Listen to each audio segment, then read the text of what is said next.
Okay, good afternoon, EDUC 4400. This is week 2 of our class, and I hope you enjoyed the conversations you had online with week 1. I want to give you a brief preview to what we're going to be talking about in week 2. You have really excellent readings this week, both in the Seifert text as well as the Faye and Funk text, Love and Logic. So this week, just to give you a brief preview, we're going to be talking about student motivation as well as classroom management and learning environments. So I'm going to briefly touch on a couple of major ideas about motivation just so you have some orientation. The Seifert text is really excellent. The chapters 6 and chapter 7 you're going to be reading does a really excellent job of breaking down some of the key theories and providing good examples. So I really want you to read those chapters very carefully and think about how they might apply to the learners you work with as well as the way you teach. So very quickly, Seifert in chapter 6 talks about motivation in terms of 6 things. Behavior. The first thing is behavior change. The second thing is goals. The third thing is interest. The fourth thing is attribution. The fifth thing is self-efficacy. And the sixth thing is self-determination. And the videos that you've been assigned to view this week relate to each one of these 6 things. So, some of the videos are longer than others, and I would encourage you to try to watch them all, but you might want to pace yourself and watch a few each day. But watch them with an eye towards those 6 things, because each of the videos talks about a different aspect of motivation. And just as I was talking about with cognitive development, there's many different ways to look at the issue of student motivation, many different angles. So each one of these theories could overlap. They're not necessarily distinct or distinct from one another, but they offer up a different piece of the puzzle. And they offer up a different angle and insight into what motivates learners. So look at it as, a varied approach to understanding motivation of learners. And learners are so complex. They have so many different factors that they bring to bear when they think about how well they can be successful on a task, how much interest they have in a task, and how much control they have in a task. So the videos do a good job of really covering some of those different aspects of motivation. So motivation comes from the Latin root motor, or to move. So when we think about motivation, we're thinking about the direction, the focus of motivation, the intensity of motivation, and persistence. And persistence and grittiness is a big topic related to motivation right now. Motivation is important because it can help assist quality of the way we think and process information, and it can also enhance performance and achievement on a task.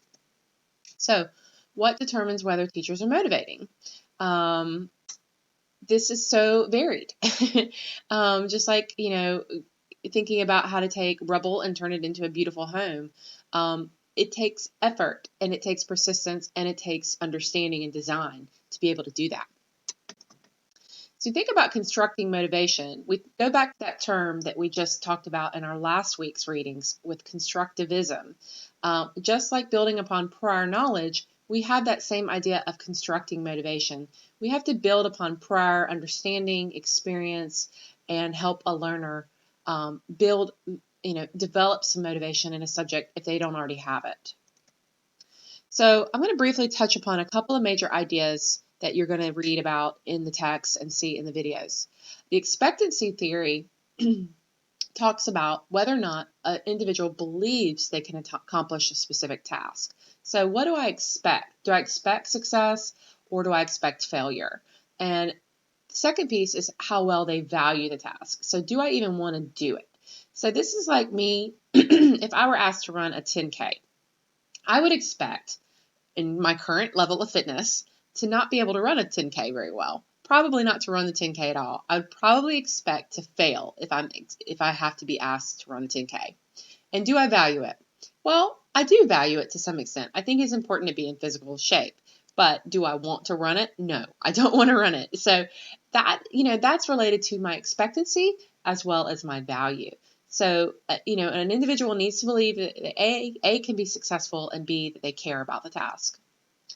The second theory that you're going to read about, or another theory you're going to read about, it may not be the second one, is related to attributions. So whether or not we attribute our success or failure, how we attribute that. Individuals want to understand the causes of their experiences. So if I go out and try to run that 10K and I fail miserably and have to walk after a half a mile, I would probably attribute it to a couple of things. I would attribute it to the fact that I'm not physically in shape and I did not practice or build up enough physical fitness to run a 10K. So that would be a stable category because I can control that. It would also be controllable. I can control how much I practice and prepare for a task. But say I also failed because I was feeling very ill that day. That would be an uncontrollable attribution. It would be an unstable attribution. Or say I failed at that 10K because the weather was really, really bad and it was just unsafe. That would be an external cause for failure. So the theorist Bernard Weiner, says that we want to understand why we are successful or unsuccessful, and these are some ways we categorize or attribute our understandings. So you'll understand that more as you read the text, and there's a video as well on this one. The other piece is this idea of having self-worth, and this is also related to self-efficacy. Self-efficacy has to do with the ability that you bring to bear on a task, whether or not you feel like you can be effective at it. People who do not feel like they can be effective sometimes do something called self-handicapping. This is when they avoid a behavior, so they procrastinate or not try. If you feel like you're not going to do well, you might put it off. Again, I do this with my physical fitness. If I feel like it's not something I'm going to enjoy or really want to do, I might procrastinate on it. This is a way of handicapping oneself. It's a behavior avoidance mechanism, and we're all guilty of this at some time. So it can help us externalize the cause of failure, say, I did not try, rather than I am not capable. So you might have some learners say, I don't care, but what they're really saying is I don't know if I can do it or I'm not capable. So self-worth has to do with this idea of being feeling like you're effective at a task. You also see the term learned helplessness come up when we talk about this. And this is the idea of why bother even trying because I can't get it. Learned helplessness is when you believe that you don't even want to give it an effort because you're helpless and someone has to help you with it. That behavior is not always the case. Students can help themselves a lot more than they believe, but if they learn that they can do that and that people will help them or bail them out, then that might be a behavior that they choose to have to avoid a task. You're also going to learn about self-regulation, and this is related to the idea of self-determination. This is the idea that we can monitor, activate, and sustain one's own efforts. Self-regulation is related to self-determination, and we're going to talk about self-determination more, but that has to do with having choice in activity, so having some autonomy or control, having competence, believing that you can achieve something that is challenging, and then whether or not you believe you can relate to others in the task. So having opportunities for cooperative learning. These are all things that help affect self-determination, and self-regulation is sort of the idea that I can regulate my own efforts and I can control my own efforts and my own behaviors. Goal theory is this idea that students are influenced by certain kinds of goals in the classroom, like what are the purposes? Is the purpose because I love it and I intrinsically want to learn it, and that would be a mastery goal? Or is the goal that I want to make a good grade and I want to look good? That would be a performance goal. Schools, unfortunately, are often set up around performance goals because we have tests and grades and products that are grade-oriented. So students often have a desire to look good or save face. So a performance attitude is I'm only going to do enough to get the good grade, or I'm not going to do the task and I'm going to make it look like I don't care because I want to save face. That would also be a performance goal. The one we want to strive for is having mastery goals, and this is really encouraging intrinsic motivation and encouraging students to master new skills, pay attention in class, and acquire knowledge. Mastery goals relate to not being afraid to fail and having persistence.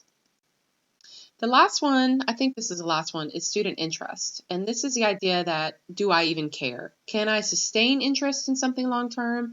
Do I have personal interest, and do I have situational interest? Jared Brophy is one of the major theorists in student interest, but the idea is we're motivated not just by whether or not we feel good about a topic, we feel like we can succeed, but whether or not we feel like this is a topic that challenges us and makes us interested. Academic tasks are important because we think about having complex tasks versus having multidimensional classrooms. It's a vehicle to connect student interest. Okay, I'm going to skip forward through Brophy, but Brophy we talked about with student interest. And very briefly touch on student-centered approaches to instruction. We want to talk about constructivist theories of learning when you read Chapter 7. The topic is classroom management and learning environments. Some of the major tenets in Chapter 7 relate to arrangement, routines, and rules. You're going to read the text by Fay and Funk, really good accompanying text to Chapter 7 because it talks a lot about the difference between rules and procedures.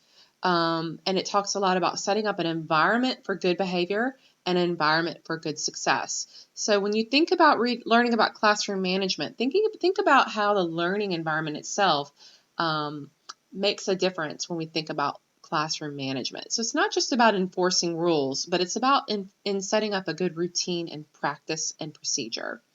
So I think I'm going to stop there with that, but you have a sense of where we're going this week. So I want you to read the readings, see the videos, and think carefully about your classroom environment and your rules and routines, and then what motivates your students and what the students that are hard to motivate. Think about why they might be hard to motivate. Is it related to attributions? Is it related to efficacy? Is it related to goals? Think about that, and then think about what are some good discussion questions for the forum this week. So I hope this helps. I'm looking forward to seeing what you guys have to say this week, and enjoy your readings.